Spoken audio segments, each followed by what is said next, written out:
how do we persuade based on trust? Which means, can we sell? Can we persuade other people without pressuring them? Can we sell by showing empathy to the people that we're trying to persuade? Can you give us the place of trust in any interaction and transaction? Sure. Yeah. Well, like you mentioned earlier, I mean, it's about not being comfortable, maybe, or but it really starts with selling yourself, right? You got to sell yourself, I think, really before you can sell your product, and that's where the trust comes in.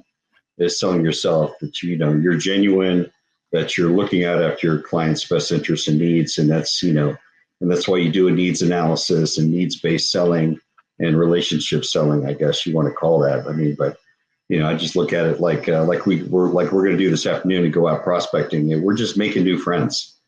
People make such a big deal about that, about going out there and pulling their hair out, about knocking on doors and meeting people, but that's the best thing, because those introductions, you're going to find out. We're going to meet people, and then we're going to have doors open to us that you're going to be very surprised in the direction things take, and that we're going to find new clients just from people, even though they're not even looking, or you might not even understand. But yeah, the trust, you got to develop the trust first. I mean, that's definitely the core. That's the thing. But getting back to what you mentioned earlier about not being comfortable selling yourself or talking about yourself, I think at some point you really have to get past that, and you got to, you need to find, there's got to be a way for you to engage with the client first on a personal level, one way or another. So, but yeah, I think you gotta sell yourself and sell your knowledge on what you're doing. So even if you're not comfortable talking about yourself, then talk about your product, talk about what you know about the market and whatever might be interesting to them, and I try to help people understand that, be more of an educator, than anything else. So maybe that's where some of the trust starts, is because I like, being an educator, to educate them and give something for free. I'm not just out to take and look for something for myself, but it's about giving back and just helping people, just making them knowledgeable on the market. I want to be the person they think about when they think about their commercial real estate or whatever it is, whatever product it is you're selling, or, you want to be the first person, the top of mind person, however that is. You've got, obviously there's plenty of strategies on following up, things like that, but you want to be just a resource, a knowledge for them. So that, I think that really goes to the trust, but really, really liking people in general. So, I mean, I just love people and love getting to know people.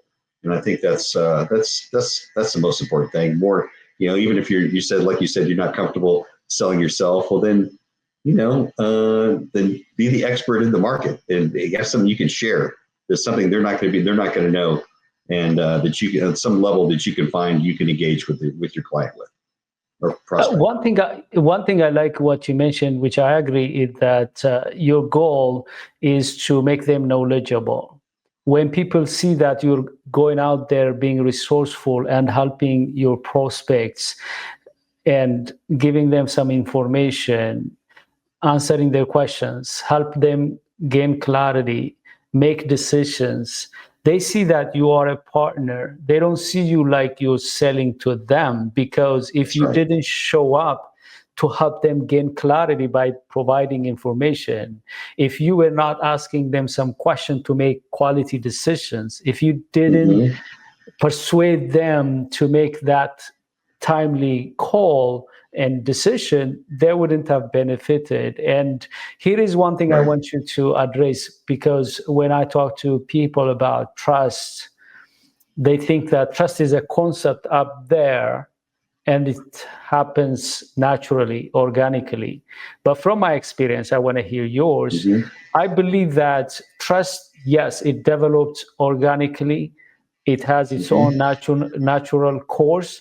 But I believe great salespeople, people who master persuasion, they can immediately generate trust proactively, intentionally. There are things they do that preemptively eliminate any objections or doubt people may have about them, about their ideas, their products. Can you give us a little bit of some suggestions or from your experience, or if you have any story, would you tell us how you cut short of the long curve of trust and generate it like that very quickly? You have some ideas or some tips?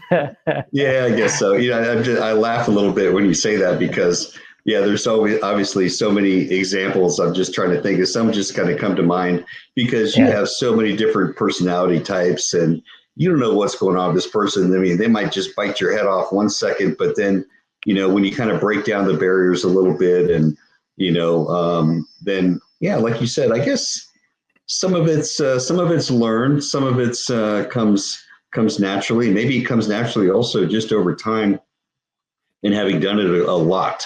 So if you're great at cold calling, which I love to do, and I think I'm pretty good at it, and like to do it because I've done so much of it.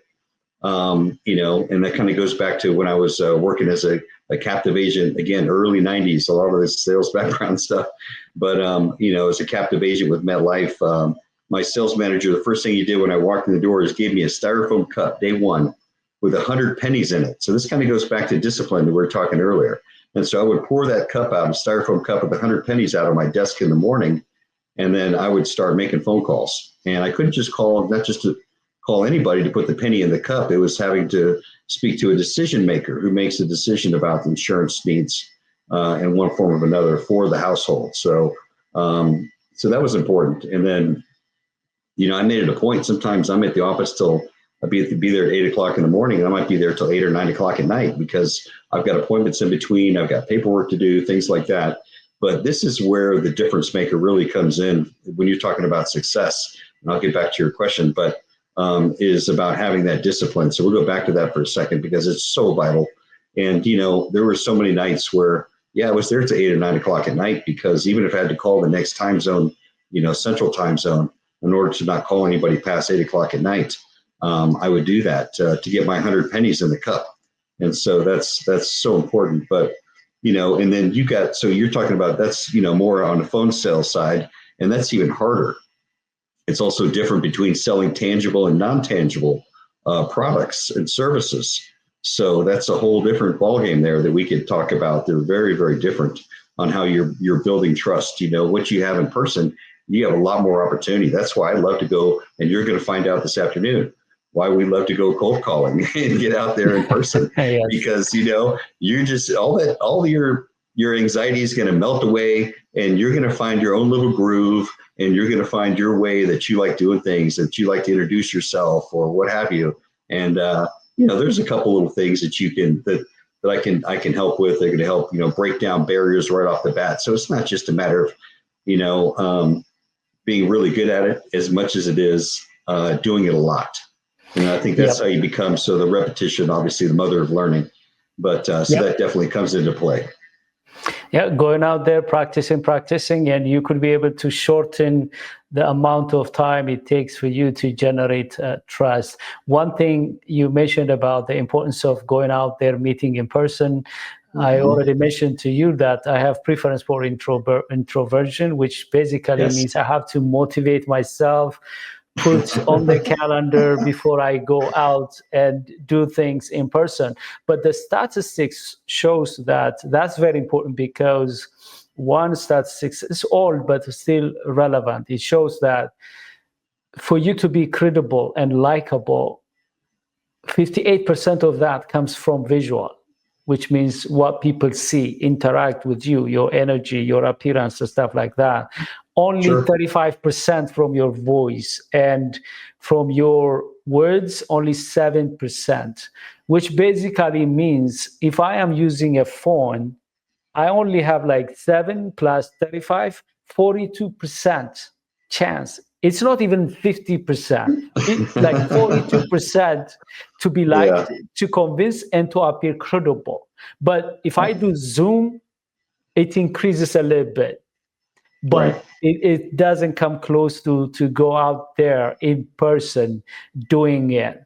And I brought this up because I know a lot of friends, colleagues who are having this kind of introverts preference, and they don't want to go out, and they want to always contact clients either via Zoom or over the phone, yeah, email. And so, I mean, if you think about it, it's not the email same. 7%, text 7%, especially if you are communicating with someone who doesn't know you. If you're talking about serious stuff, especially in the industry, you and I, it involves millions of dollars, hundreds of thousands of dollars. You can imagine how hard it is to communicate using email or text. The temptation, however, is now because of technology, we have a lot of platforms, and it's tempting to really to be always virtual. I challenge myself and I challenge our audience. We have to carve out time to go out and network. Right now, every Yeah. week, I go out at least 3 times. I force myself. Yesterday in the morning, I was out there. This afternoon, I'm going to be out with you. Right. And something will come up Friday or during the weekend, or I will find something to go out in person. Do you want to say a couple of things about the importance of being out there in person, especially now in the era of TikTok, social media? I've got so much to say on this. I mean, this could be a whole different session about being old school. So yeah, I like to be old school, not just for the sake of being it's something comfortable because I've done it so much, but also it's more personal, and people appreciate that. Like a handwritten note after you meet them, and actually put a stamp on an envelope and put it in the mailbox. I mean, God forbid, right? That we do that instead of just sending out a quick email that could be easily just click and boom, it's gone out the door. I mean, I like to, put a little handwritten note, a thank you. Hey, thanks. It was great meeting you today. Thank you. Appreciate your time. If they're taking time out of their schedule to see you, especially we're going in cold today, we're going to find some people. We're going to get some business cards, and we're going to be, following up with people. But it's just like, making that call. But going in person is very special, and you're going to see that it's a difference, because then not only do you have the going in person that you're going to see that person, but you spend time with them, you give them something, you're giving them knowledge about the market or something, giving them something back, and they'll give you something and want to help you out as well. And so maybe it's not them, maybe they're not our client, but maybe they know someone who is, right? Yep. And so it's all about, referrals and, asking for referrals but, being top of mind and being an industry expert. But yeah, being old school, I like being old school. I don't like to use an auto dialer. I make every phone call count, and I make sure I'm getting through to the right person. If not, even if I get the wrong person on the phone, by chance, do you own any commercial real estate? What type of property do you have? Or somebody in the family owns some commercial real estate, or wants to own some commercial real estate, is what it boils down to. Have you thought about maybe investing in some commercial real estate? If you get the wrong person, don't just hang up. take advantage of that opportunity that you got someone, the fact that they said hello, you got a warm person on the line, talk to them. I mean, you never know what you might have in common with that person, or you might know him. I mean, 6 degrees of separation, right? I mean, in this town, this is a small town, and I'm sure whoever's listening in your town, you'll be shocked and surprised the kind of people you're going to meet who might know your parents or your cousins or your aunts, your uncles, or your best friend. So, you got to get out there. You got to get out there, and you're going to see that. But yeah, old school, I like sending letters. I like making phone calls. I like going in person. So